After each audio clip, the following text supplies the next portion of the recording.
क्योंकि वह मणि गले में डालकर वन में गया था। जब श्री कृष्ण ने सुना तो उन्हें कलंक लग गया। भगवान को कलंक क्यों लगा है? यह समय मणि की चोरी का कलंक लगा, क्योंकि उन्होंने एक बार चंद्रमा को चौथ के दिन, जो भाद्रपद मास का शुक्ल पक्ष का चतुर्थी का चंद्रमा, उसको कभी नहीं देखना चाहिए। यदि हम उसको देखते तो हमको चोरी लगती, समाज में हमारा बदनाम। क्योंकि एक बार भगवान गणेश अपनी सिद्धि बुद्धि और रिद्धि सिद्धि के साथ विहार कर रहे थे, अपने परिवार के साथ। शुभ लाभ थी, रिद्धि सिद्धि थी, विहार कर रहे थे, हंस रहे थे, सूढ़ हल रही थी। लंबा उदर यश सा, जिसका लंबा उदर है वही तो भगवान गणेश है। तो चंद्रमा आकाश मंडल में था, चंद्रमा ने हंसी मजाक उड़ा दी। भगवान गणेश को देखकर हंसने लगा कि यह कुरूप है, इसका स्वरूप देखो, आधा पशु है और आधा मनुष्य, आधा देवता, कैसा है ये। और इसकी दो सुंदर पत्नियां। बार बार हंसी उड़ाई, चंद्रमा खिलखिला रहा है। चंद्रमा की जो पत्नियां 27 नक्षत्र वो खिलखिला रही हैं गणेश जी की। जैसे ही मजाक उड़ाई, गणेश जी ने श्राप दे दिया कि आज के दिन तुम्हारा मुख जो कोई देखेगा, चतुर्थी के दिन, उस दिन उसको चोरी का श्राप लगेगा। यानी बिना कुछ किए ही अनेक प्रकार से कलंक लगेगा और समाज में बदनाम होगा। तो इसलिए हम हमारे सुंदरकांड में भी आता है कि सुपर नारे लीलारी गुसाई, सुपर नार लीलारी गुसाई, तजहो चोट की चंद्राई, चरहो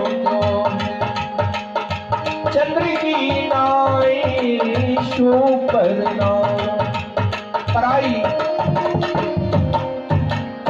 पराई स्त्री का मुंह हमें उसी प्रकार त्याग देना चाहिए, रामायण कहती है, जिस प्रकार हम चौथ के चंद्रमा का त्याग कर दे, उसको नहीं देखते, ऐसे ही पराई स्त्री का सिर हमें नहीं देखना चाहिए, स्वरूप को नहीं देखना चाहिए। लक्ष्मण जी से पूछा कि जब सीता जी को रावण हर के ले गया, सभी ने सीता जी का स्वरूप क्या है? जब कपि मिले, सभी मिले, कैसी है जी तो बताओ, जब तो हम देखेंगे। भाई हमसे कोई कहे कि आप कोई स्त्री को देखिए, पता करिए, दीदी को देखिए, तो हमने तो दीदी को अपनी देखा ही नहीं है। भागवत में पहली बार हुई थी, दीदी आए नहीं, अब हम उनके स्वरूप को कैसे जानेंगे भाई। तो इसी प्रकार सभी जो कपि थे, नर बानर दोनों, भगवान राम के सामने लक्ष्मण जी ने हाथ जोड़ कह दिया कि हमने भाभी के मुखारबिंद को कभी नहीं देखा, हमने हमेशा उनके चरणों को देखा है और उनके चरणों कमलों में ही अपनी दृष्टि को लगाया। इसलिए हमें राम कथा शिक्षा मिलती है, कभी स्त्री के मुखारबिंद को गौर से नहीं देखना चाहिए, उसके चरणों को देखे, उसकी वाणी को सुने। इस प्रकार से तो पराई स्त्री जो होती है उसको, चौथ के चंद्रमा की बात हो रही, तो चौथ के चंद्रमा का विवरण सुंदरकांड में आया है। तो भगवान ने चौथ का चंद्रमा देख लिया, गोविंद ने, उनको चोरी लग गई, पूरी द्वारका में हल्ला हो गया कि कन्हैया चोर है। उनको जरन हुई है कि भाई उनके राज्य में किसी के यहाँ मणि है और 8 बार सोना देती है, तो कन्हैया ने वो चुरा ली। अरे जी तो पहले ही से चोर है, गोकुल की गलियों में जी माखन खाता था और चोरी करता था। सब कोई को याद आ गया कन्हैया के पूर्व जब बाल्य अवस्था थी, उस वक्त की बात याद आई, कहने लगे जी तो पहले का चोर है, चोरी करना इसको कोई बड़ी बात थोड़ी है, माखन चुरा लेता था। इस प्रकार भगवान को जैसे चोरी लगी, भगवान ने उसका पता लगाने के लिए भगवान ने सुना, इस कलंक को कैसे मिटाएं सोचने लगे और वरिष्ठों के साथ ढूंढने के लिए वन में चले गए। देखा कि सिंह ने प्रसेन को मारा, सिंह के पैरों के कदमों के चिन्ह के द्वारा चलते गए, घोड़े के पैरों के चिन्ह देखे, मणि को लेकर कहाँ भागा, देखा चिन्हों के पीछे जाते जाते रीछ के चिन्ह मिलने लगे, रीछ के चिन्ह के पीछे पीछे जाते हुए सिंह को मारकर भगवान मणि को ले गया। ऐसा सबको पता चल गया। चिन्हों के पीछे जब परमात्मा गए तो गुफा पर गई, गुफा के भीतर सभी लोग वहां खड़े हो गए हैं, सिपाही वगैरह। भगवान ने कहा हम इस गुफा में प्रवेश करेंगे। भगवान गुफा में प्रवेश कर गए और भीतर घुसे मणि देखी खेल रही थी। सबसे अपरिचित थे, देखकर चिल्लाया। सुनकर जामवंत जी आए। पुत्री ने चिल्लाया, जिस प्रकार मांस खाने के लिए बाज आपस में झपट जाते हैं दो बाज, उसी प्रकार मेरे गोविंद और जामवंत दोनों एक दूसरे से भिड़ंत हो गई। भगवान श्री कृष्ण जामवंत के बीच अस्त्र शस्त्र शिला वृक्ष आदि युद्ध होने लगे। 27 दिन 27-28 दिन तक विश्राम के बाद दिन रात लड़ते रहे। और जामवंत अब बोले, प्रभु मैं जान गया हूं आप भी समस्त प्राणियों के स्वामी रक्षक और पुराण पुरुष थे। राम अवतार में मैंने लड़ाई के लिए कहा था, जब राम रावण युद्ध हुआ था तो अभिमान आ गया था जामवंत जी को मुझसे लड़ने वाला कोई योद्धा नहीं है। हनुमान जी ने अनेक प्रकार यह रावण को मारा और भगवान राम को बचाया। बहुत सहायता की बजरंग बली ने, परंतु जामवंत जी को मौका ही नहीं आया। अभी तो खड़े रहते थे ऐसे ऐसे रीछ बने। तो भगवान ने कहा था, उनको घमंड आ गए। भगवान ने कहा था मैं अगला जन्म अगला अवतार होगा जब कृष्ण का, तब मैं आपसे भुजा युद्ध करूंगा। तो कहने लगे कि मुझे परमात्मा आपके यह स्वरूप को नहीं देखना, आप वही स्वरूप धारण करके। तो इस प्रकार कहने लगे। क्या कह रहे हैं?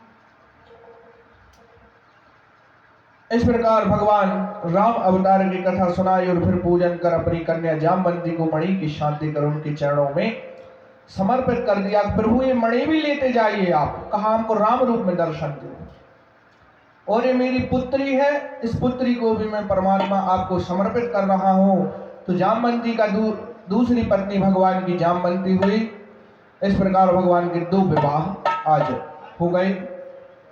जामवंत जी हाथ जोड़कर कह रहे हैं, किते मुरली किते चंद्रिका किते गोपियन के साथ, अपने जन के कारणे श्री कृष्ण भई रघुनाथ। हे प्रभु, मुझे आपका जो यह स्वरूप है, हमारे बाबा जी आरती में गाते हैं, वही कथा आ रही कि जो स्वरूप है आपका मुरली वाला, जी मुरली को त्याग दीजिए। कित मुरली कित चंद्रिका कित गोपियन के साथ, मुझे गोपियों के साथ वाला स्वरूप नहीं देखना, मेरे साथ जो स्वरूप था जिसका मैं भक्त हूं, अब धनुष बाण हाथ ले लीजिए और वही स्वरूप मुझे दर्शन कराइए। कित मुरली कित चंद्रिका कित गोपियन के साथ, अपने जन के कारण श्री कृष्ण भय रघुनाथ। भगवान अपने भक्त के लिए रघुनाथ बन गए। श्री कृष्ण भय रघुनाथ, वही भगवान ने कृष्ण का स्वरूप त्यागा और साक्षात धनुष बाण लेकर भगवान वहां खड़े हो गए। नीलाम भुजक्षा बल को बुला, सीता समारोह पितवाम भागम पाणौ वहां सायच नमामि राम रघुवंश राम। बार बार स्तुति करने लगा, गोविंद के स्वरूप की स्तुति किया। और भगवान का सुंदर दूसरा विवाह हुआ। गुफा से बाहर आए, द्वारका लौट आए, सब सुनकर प्रसन्न हो गए। कृष्ण की प्राप्ति हेतु आदिशक्ति मां का पूजन किया गया। यहाँ पे भगवती का पूजन का विधान बताया है कि 27 दिन तक युद्ध चला है, जिसमें नवरात्रि आ गई है बीच में। तो जब सभी द्वारकावासी दुखी हो गए तो ब्राह्मणों को बुलाया, साधुओं को बुलाया, कहा भगवती की उपासना करो। जब कोई किसी का हरण हो जाए, पता ना चले कहाँ है, तो जगदम्बा की उपासना करना चाहिए। नवरात्रि का उन्होंने पूजन किया, जवारे रखे ग्वाल वालों ने। द्वारिका में भगवती का भव्य पूजन हुआ।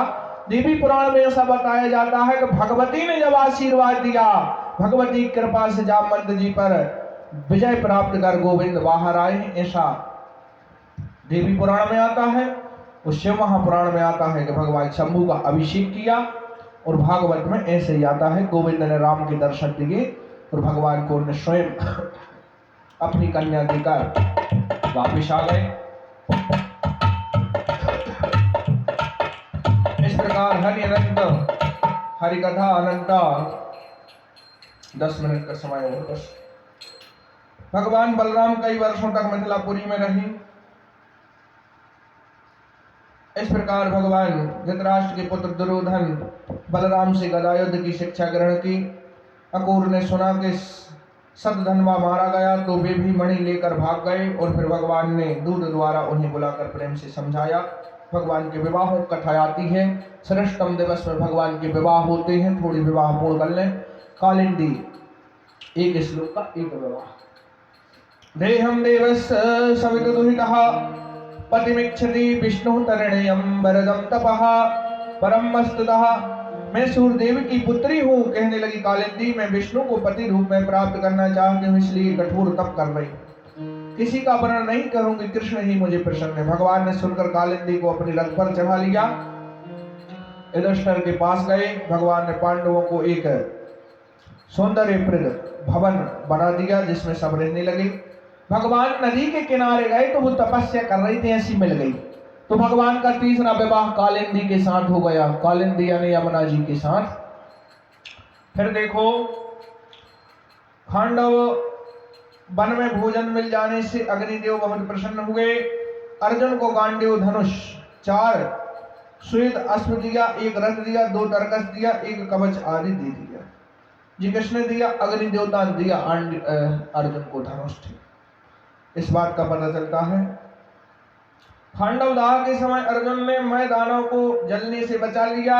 उसने मित्रता करके एक अद्भुत सभा बनाई और भेद दी। उसमें दुर्योधन को जल में स्थल और स्थल में जल का भ्रम हो गया। जी सभा बनाकर पांडवों को उसने प्रदान कर दी, यानी भेंट कर दी। उसी में जो दुर्योधन था वो गिर पड़ा था। जब द्रौपदी ने हंसी उड़ा दी थी, अंधे की औलाद अंधी ही होगी। देखो आज हंसी मजाक चलती, पर वेद पुराण बता रहे पहले भी हंसी मजाक चली। आज द्रौपदी का चीरहरण क्यों होगा भाई? उसकी तो भाभी थी, कोई अपनी भाभी का चीरहरण करे? उसको ये सब बातें याद आ रही थी क्योंकि शत्रुता की भावना थी। हंसी कभी किसी की नहीं उड़ानी चाहिए। वो पानी का समझ के स्थल में जल का और जल में स्थल समझ के गिर पड़ा।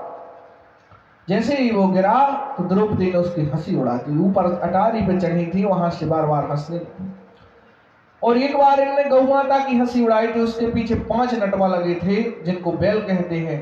तो गौ माता ने भी इनको शराब दी थी, तो ये 5 पति हो गए। तो इसी कारण इनने भगवान से उसे 5 बार वर मांगा। शंकर जी में इनको विश्वास नहीं था। जब हमें किसी भी चीज पर विश्वास ना हो, चाहे वो मंत्र हो, चाहे गुरु हो, चाहे कोई हो, तो हमें उसे धारण नहीं करना चाहिए। वह फल हमें प्रदान नहीं करेगा जब तक हमें श्रद्धा विश्वास हो, तब फल। इस कारण इन द्रौपदी के 5 पति हुए।